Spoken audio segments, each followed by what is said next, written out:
আসসালামু আলাইকুম এভরিওয়ান, সবাই কেমন আছেন? আশা করি সবাই ভালো আছেন। গেমের ভিতরে যে ফ্রান্সের প্যাকটা আছে, এই প্যাকে কিন্তু ভালো খারাপ অনেক প্লেয়ার আছে। তো আজকের এই ভিডিওতে আমরা ফ্রান্সের ভালো প্লেয়ারের এবং খারাপ প্লেয়ারের বিস্তারিত এবং ট্রেডিং এবং স্কিল এই বিষয় নিয়ে কথা বলবো। তো বেশি কথা না বলে আজকের ভিডিওটি শুরু করা যাক।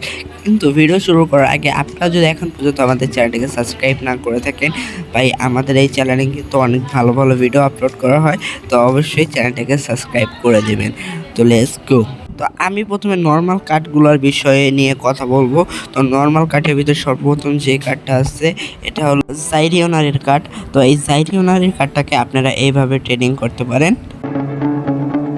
তারপর আছে স্লারু কার্ডটা, স্লারু কার্ডটাকে আপনারা এইভাবে ট্রেডিং করতে পারেন।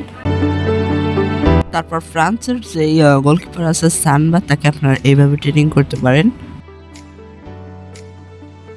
এখন আসি ভালো কার্ডগুলোর কথায়। গ্রিওয়াটার যে কার্ডটা আছে আপনারা তাকে এইভাবে ট্রেডিং করবেন। তারপরে আছে টুহুরানের যে কার্ডটা, টুহুরানের এই কার্ডটাকে আপনারা এইভাবে ট্রেডিং করাতে পারেন। তারপর কামাভিঙ্গার যে কার্ডটা আছে আপনারা এই কার্ডটাকে এইভাবে ট্রেডিং করাতে পারেন। তারপরে ওসমান ডেম্বেলের যে কার্ডটা আছে, ওসমান ডেম্বেলে এই কার্ডটাকে আপনারা এইভাবে ট্রেডিং করাতে পারেন। তারপর চাউমিনের যে কার্ডটা আছে, চাউমিনের কার্ডটাকে আপনারা এইভাবে ট্রেডিং করাতে পারেন।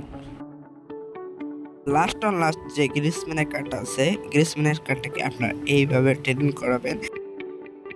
তো এইভাবে যদি আপনারা আপনাদের প্লেয়ারকে ট্রেনিং করান, তাহলেই আপনার প্লেয়ারের টপ স্কিল আপনারা দেখতে পারবেন। তো আজকের ভিডিওটা এই পর্যন্তই ছিল। ভিডিওটা যদি ভালো লাগে চ্যানেলটাকে সাবস্ক্রাইব করে দেবেন এবং ভিডিওটাকে লাইক করে দেবেন, তাহলেই কিন্তু আমি ভিডিও করতে অনুপ্রেরণা পাই। তো বাই।